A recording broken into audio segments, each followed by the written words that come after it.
coruja, que é a coruja do Nabal, que é diurna, que nos visita nos meses estivais, nos meses mais quentes.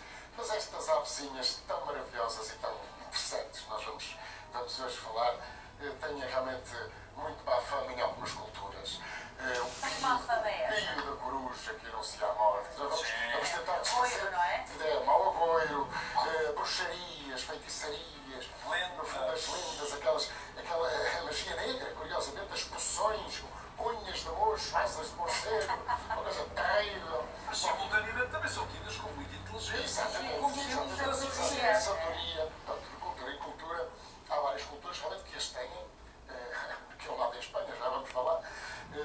Portanto, conhecemos de sabedoria, porque elas conseguem ver na noite, na obscuridade, conseguem perceber aquilo que nós não conseguimos perceber. Não é? Isso sempre nos fascinou também, sempre fascinou algumas culturas. E não se ouvem. Pois não se ouvem, também vamos falar à frente segredos, segredo dessas penas fofinhas, não é? Que elas têm realmente para permitirem a caçada perfeita. Não é?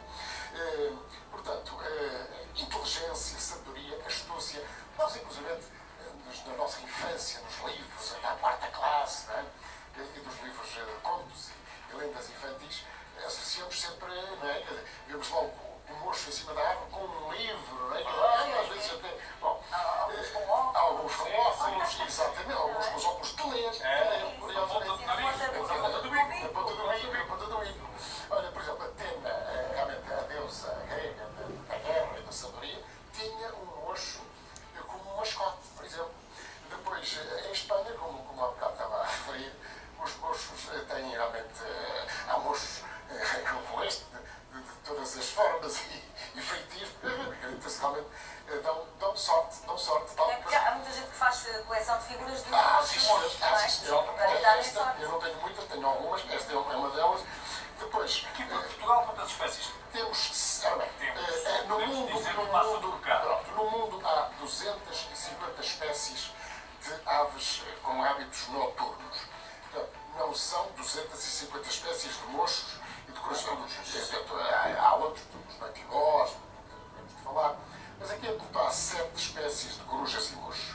Portanto, a saber, coruja das torres, coruja do mato, coruja do nabal, essas são que nos visitam, como eu disse, nos meses mais quentes, mocho de orelhas, mocho galego e o bufo real. O bufo real, de facto, realmente É o maior. é o maior deles todos, portanto, 70 e tal centímetros de altura, 1 metro e muito de envergadura de asa. É muito esquivo, é difícil realmente de estar. Mas as pessoas perguntam, mas qual é a diferença do mocho? Era a próxima, como é que se faz? Enfim, muitos investigadores da designação, em Inglaterra, aula, que serve para tudo, para mochos, para corujas. Há quem às vezes diga erradamente que a coruja não tem aqueles tufos, não é? Os tufos que não são orelhas. Parecem antenas. Parecem antenas, mas não são orelhas, não tem nada a ver com isso. Já vamos tratar. E as corujas não têm e os mochos têm. Errado. Há mochos que têm e não têm, há corujas que têm e que também não têm. Está lindíssima. Uma coruja lindíssima, esta coruja das torres, muito próxima, curiosamente, das nossas casas, das nossas habitações, faz orinho nas casas velhas, nos campanados das igrejas, nos celeiros.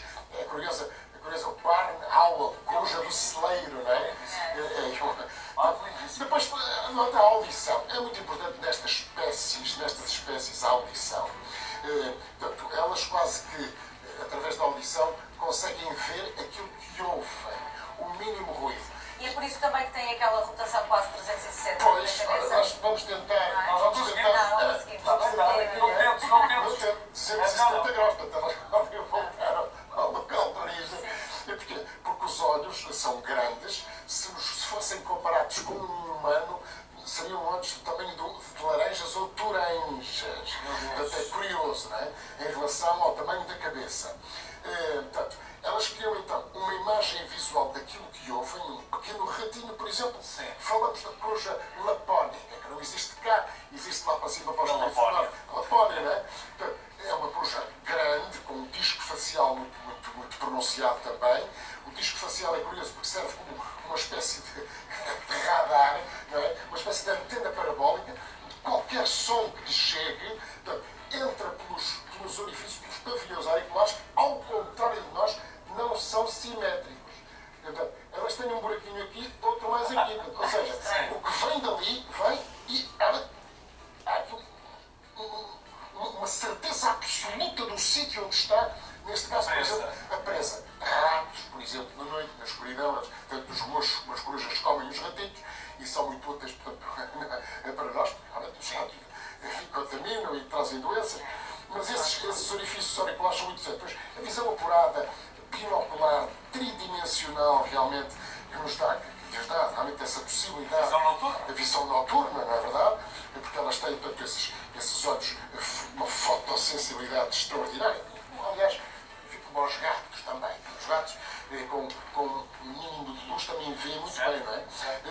Olha, elas com certeza que nidificam. Nidificam, pois. Ora, corujas e mochos não fazem. Eles não fazem. Portanto, eles aproveitam buracos, aproveitam, portanto, as carpas, por exemplo, as carpas, as zonas escarpadas, o mocho real, o bufo real, que é uma ave, repito, lindíssima. Fendas nas árvores? Não, buracos nas árvores de outras Que já estejam feitos. Sim, que já estejam feitos. Portanto, depois, não tenho garras poderosas, o bico curvo nestas espécies é diferente do das águias, não é na mesma poderoso, não é? Como então roedores, insetos. Coabitam bem com as rapinas? Não percebi, desculpa. Coabitam bem com as rapinas? Não. Estamos a falar de espécies que não se espécies que não há cá conversas, nem se cruzam. Não há cá pius. Há as rapinas de ouro, sim. Tu deixa de estar de dia que eu à noite saio eu, não é? E não tem essa capacidade de se cruzarem, não é? Sim.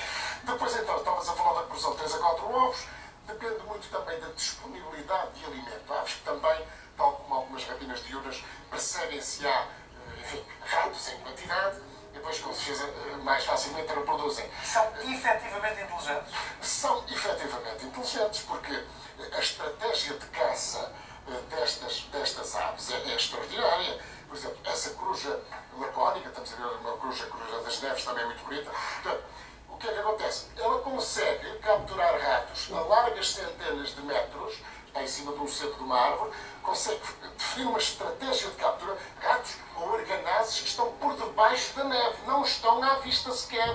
Consegue ouvi-los, consegue criar uma visão daquilo que houve. Ou seja, toda essa estratégia é extraordinariamente impressionante e de facto faz delas animais em muitas culturas muito especiais. E eles competem entre eles? Não creio. Têm vidas individuais? Sim. Fazem parelha para a vida inteira, normalmente, o exemplo das corujas e dos moços, acasalam para a vida inteira, são fiéis. Depois, como ameaças, temos depois, realmente os envenenamentos. Há pessoas que continuam realmente a envenenar este tipo de animaizinhos, que não fazem mal, só nos fazem bem. São animais muito especiais para o equilíbrio dos ecossistemas. São troféus? Continuam a ser troféus para aqueles que antigamente mais, talvez. Chegávamos ao restaurante e víamos um mocho real, asas Embalsamada, abertas. não é? Isso, felizmente, essa tradição tem-se vindo a perder, mas ainda se encontra, enfim. São muito úteis para o equilíbrio dos ecossistemas. Onde é que aconselhas para os conseguirmos ver? Pois estas 7 espécies ocorrem em todo o território do nosso país, mas, portanto, contactar associações, talvez que, ligadas à observação de espécies selvagens, que realmente sabem os locais, não é? Porque, portanto, podemos ir para a floresta, uma noite, ouvir o pio da coruja do mato, seguir-lhe o trilho, mas são sempre dias até lá chegarmos. Quer dizer, mesmo quem anda nestas coisas da observação, da vida selvagem, da fotografia, de tudo isso, tem tempo da paciência, não é? Tem tempo da paciência para uma curiosidade última, muito rápida, tem a ver com isso. Portanto, elas não mastigam, engolem um rato inteiro, por exemplo, e depois, passado aí umas 10, 12 de um trago? Ok. Mas ficam calados e há uma digestão, não de todas as partes do rato, e depois então há uma regurgitação passado das 10, 12 horas. Deitam as espinhas fora. As espinhas fora. Olha, curioso. Vai ser o rabito, não é o rato, que e as patitas. essa plumadazinha, chama-se plumada, esse egegrópico, que é o nome. Mas pronto, um vozinho de penugem, de ossos, portanto, de unhas, ou seja, permite aos investigadores terem realmente um conhecimento extraordinário sobre o que é que eles comem, onde comem, o que é que comem, a que horas o fizeram, não é? Os esqueletos inteiros de ratinhos aparecem nessas regurgitações. Porque eles não têm sucos gástricos como os abutres capazes de digerir todas estas coisas. Obrigada. Obrigado. Uma excelente Páscoa para ti. Muito obrigado. Falar